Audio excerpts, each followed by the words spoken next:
Winter has always been a time for gathering in the longhouse and sharing information around the fire. This is our contribution to that tradition. I'm Evan with Hill People Gear. This is a follow-up to my winter locomotion video. If you haven't watched that video, I talk about a whole lot of important topics and concepts in that video that you're going to want to watch before you watch this one.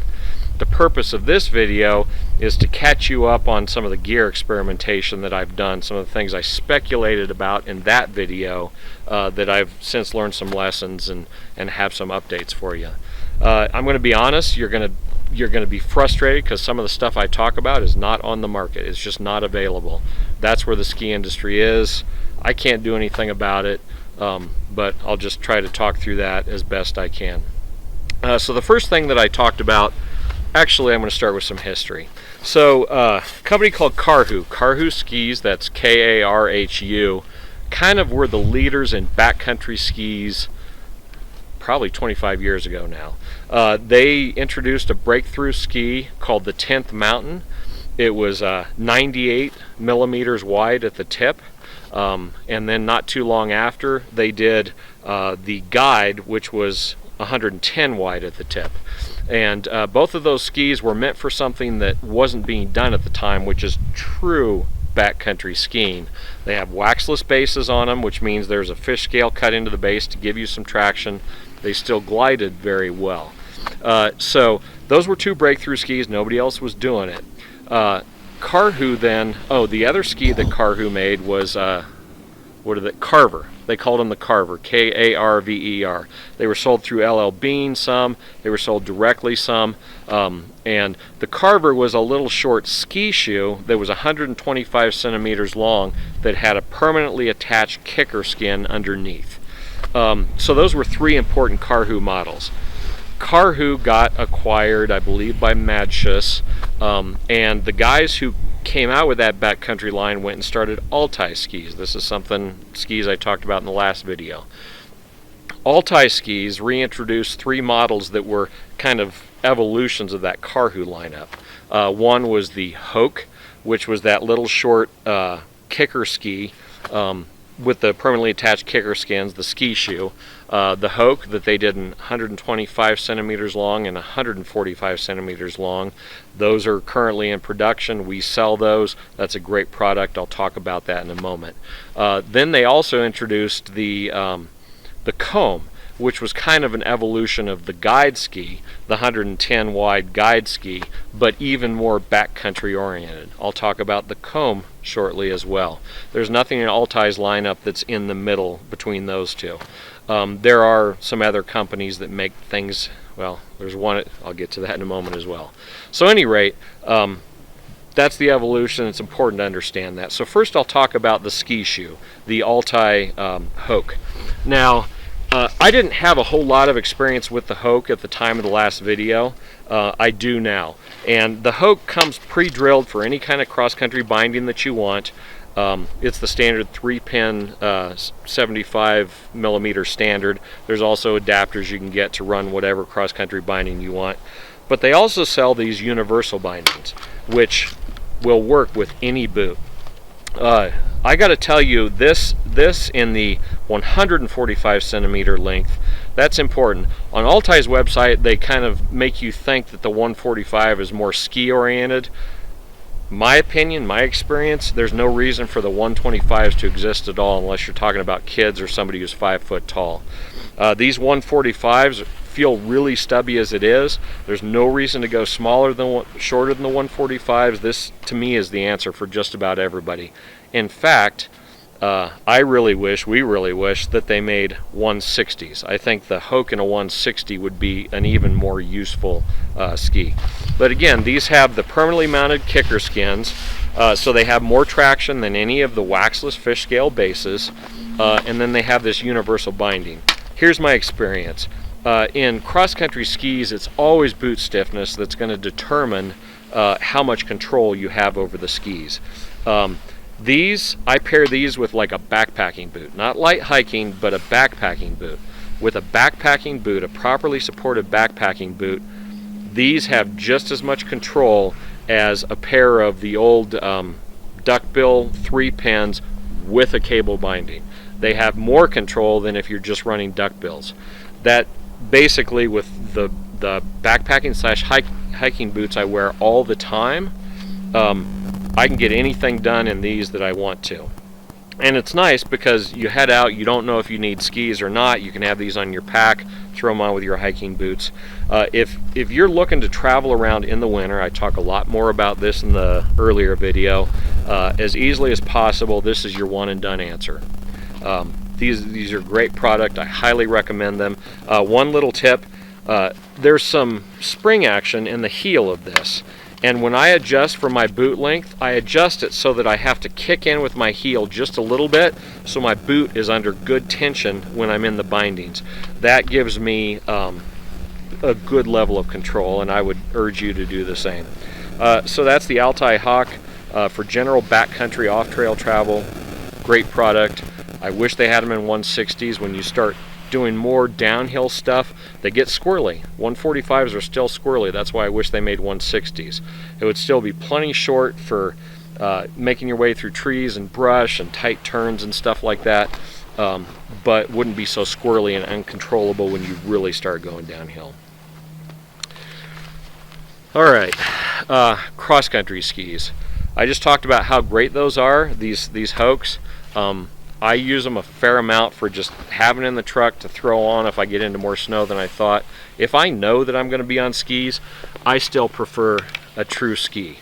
Now, one thing I really have to talk about, most backcountry skiing taking place right now is the alpine touring crowd, okay? So those are skis that are really meant for going straight up a hill with full-length skins attached, taking the skins off, locking the heel down, and going back down the hill as if you were at a ski resort, essentially. That's fine. Those skis have good mobility in a lot of terrain. They definitely are not a great choice for just general travel, because to get any traction at all, you're running your skins. You could put kicker skins on a pair of those, but then honestly the boots are too much for general travel. They give you more control. They're heavier than you want. So if you're an alpine touring skier, you know what that's about, more power to you. For general travel, what I like is a ski that looks a lot like, maybe on the skinny side, but looks a lot like an alpine touring ski, and also with vintage alpine touring bindings. So the bindings briefly, I use these bindings. These are Fritchie FT88s. They haven't been made in like 30 years, 35, I don't even know, a long time. Unfortunately, they're still the best thing available if you want to run mountaineering boots. So a mountaineering boot with a toe and heel welt, you can step right in. If you want to run straight up downhill boots, you can put them in these bindings. If you want to run duckbills, you can put them in these bindings. These bindings are the most general purpose bindings available, even though they're like years and years old. There's another variant of these. These are the Swiss Fritchie FT88s. The Silvretta 500s and 505s are more generally available because they were commercial and military both for a number of years in America. I do not like those that much. Here's why. These are attached to the ski. There's 4 screws here, there's 4 screws back here, there's 2 screws here. Even in freeheel mode, all of those screws are engaged with what you're doing. So I can take these in freeheel mode, which is all I ever use. I never lock the heels down. I can cut telly turns, I can cut parallel turns. I'm not worried about the bindings ripping off of the skis. They have tremendous lateral control. It's almost like you're running an NNN binding or an NNN BC binding, because the hinge point is like straight up a hinge. So, and they also have a return spring, so that it kind of gives you that return. The thing about the Silvrettas is they're easier to get into lockdown mode. It's easier to lock the heel down. You don't have to come out of the binding to do so. But unless you're locked down, there's only, I think, 4 screws. None of the other screws are engaged, so all of that torque is in 4 screws on your top skin. And the other thing is, just by virtue of how they work, they have a lot of lateral slop. So you don't want to try to cut a telly turn. Parallel turns are hard because there's so much lateral slop in them. So if you want alpine touring bindings, or I guess I should say general purpose bindings that give you absolute control in freeheel mode, you want the Fritchies over the Silverettas.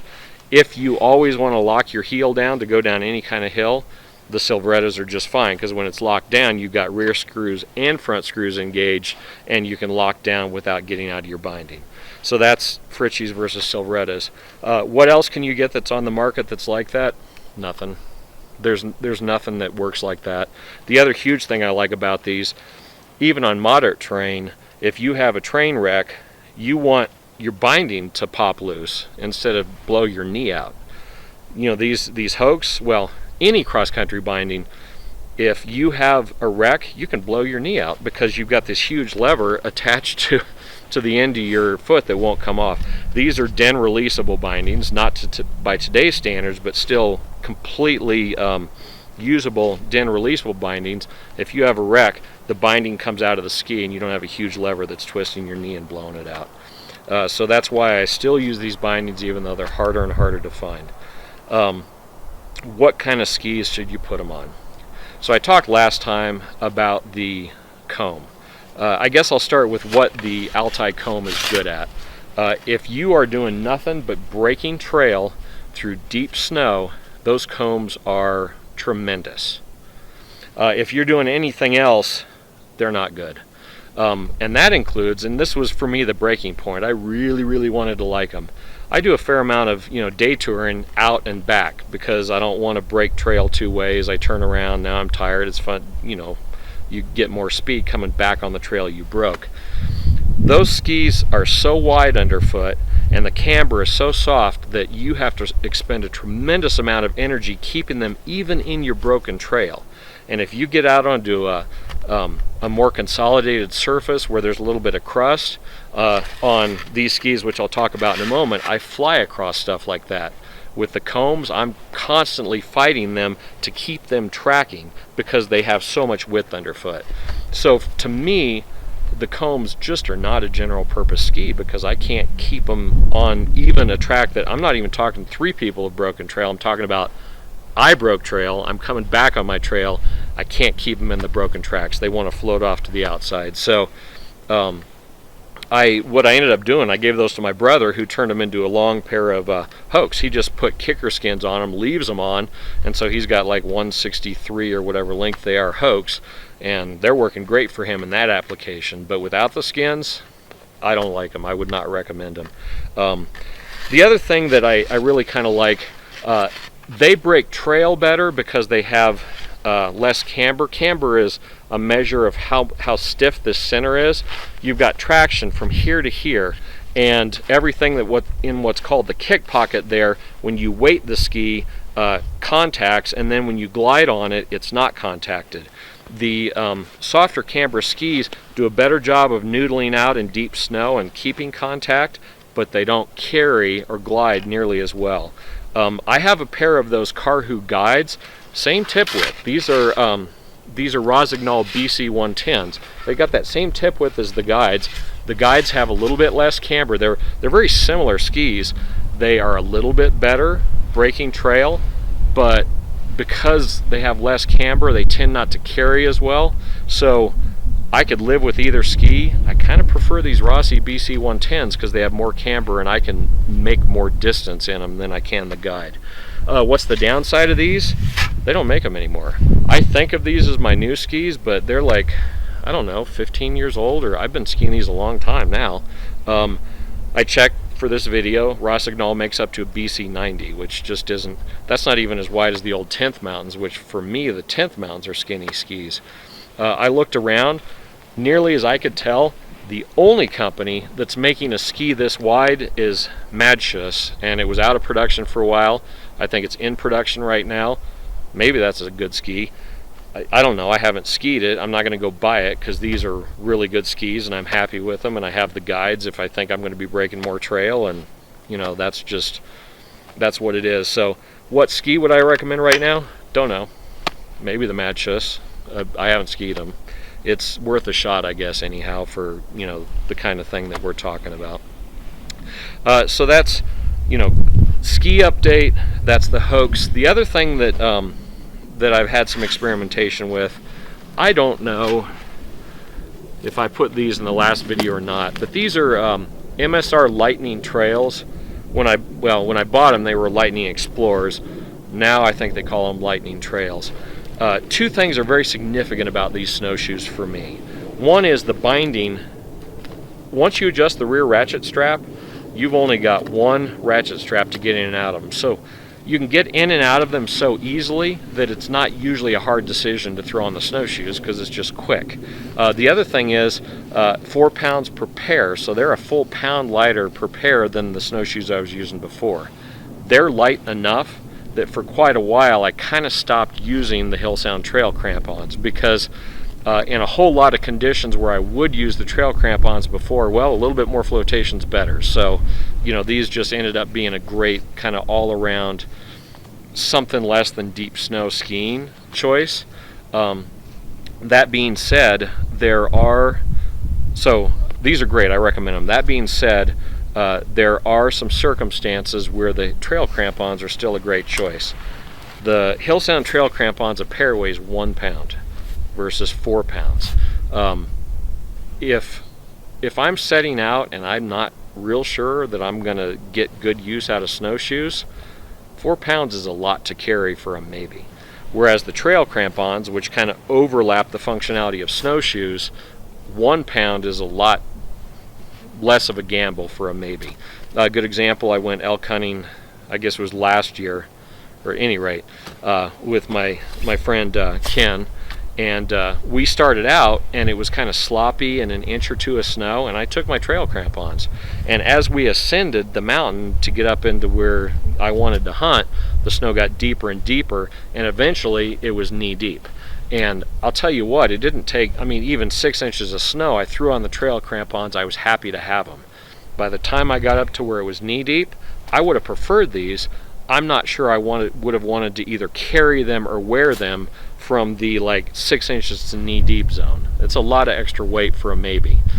So that's kind of a judgment call, but by that token, we glassed some elk. They appeared to all be cows. They were far enough away, and I only had a bull tag.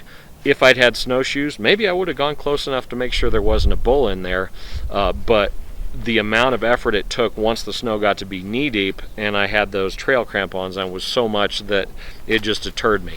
On that trip where we did go, I think the efficiency quotient was in favor of just using the trail crampons, but it really could have gone either way, and if we'd gotten into much more snow, or if I had pushed out to where those elk were, snowshoes would have won the day. So there's a place for each one. So the final thing, and this is only because we got a question about it on our forum, and I would really urge you to get on the Hill People Gear forum. We cover a lot of good things. Somebody asked about snow shovels. Why do you carry one? Should I have one in the winter, etc. So the thing about snow shovels, most people carry them for avalanche safety. I stay out of avalanche terrain. I'm not trained well enough. I'm not looking to skin up and ski down. For me, it's just travel. So I don't need one for an avalanche because I don't go in avalanche terrain. What I do use them for, number one, you look at this volume of snow. If I'm out with not much kit and I need to put together a decent shelter, being able to move snow in high volume will allow me to pretty efficiently create a good shelter. So that's point one. Point two, if you're out overnight and there's a whole lot of snow coming down, it helps to clear up camp, get the snow off the tent, clear up an area, even to walk from where you are to where you set up the latrine area. Any of those kinds of things, it's nice to be able to move some snow. So I got two models here. What do I recommend? I'm sure there's a lot of great shovels on the market. The Voilet TelePro is kind of the industry standard for years and years. This one's done a whole lot of work. You can see how scraped up this edge is, but it's also somewhat wide. It's a little bit harder to get on the back of a pack for if I'm not for sure going to use it. If I'm towing a pulk, probably I take this one because it's going to live on the pulk maybe, and it'll move more snow. The other thing, my friend Ken gave Scott and I each one of these Brooks range shovels. It's a little bit narrower, so it's easier to get on, let's see, there we go. So it's easier to get on the back of a pack. It's nice and lightweight, and there's a few other things you can do with it. Slots for a snow anchor. It also has a serrated edge. That's kind of a mixed blessing. It definitely cuts through hard snow and ice more easily, but when you go to scrape snow off your tent, you know, you got 4 or 5 inches of snow, you're looking to get off a tent, this always makes me nervous, and I always play it very safely so I don't just cut right through my tent. So still, I carry this a lot, but that's just something to be aware of if you're going with that model. Like I said, I haven't experimented with a bunch of different shovels. Just use a good name brand so you know it's going to be sturdy enough.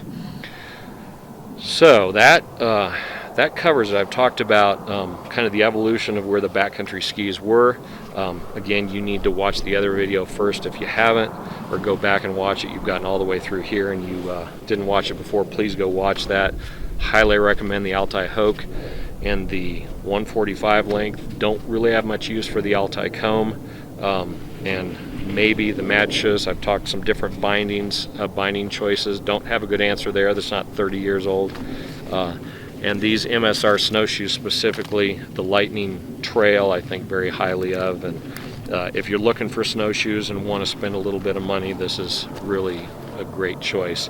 I should say, the binding is easy to get in and out of. I expected it not to work. I have put this thing through the torture test. Side hills, all kinds of crazy stuff, and it really does work. So that's kind of it for what I wanted to talk about today. Again, I'm Evan from Hill People Gear, and I appreciate you taking the time to watch this video.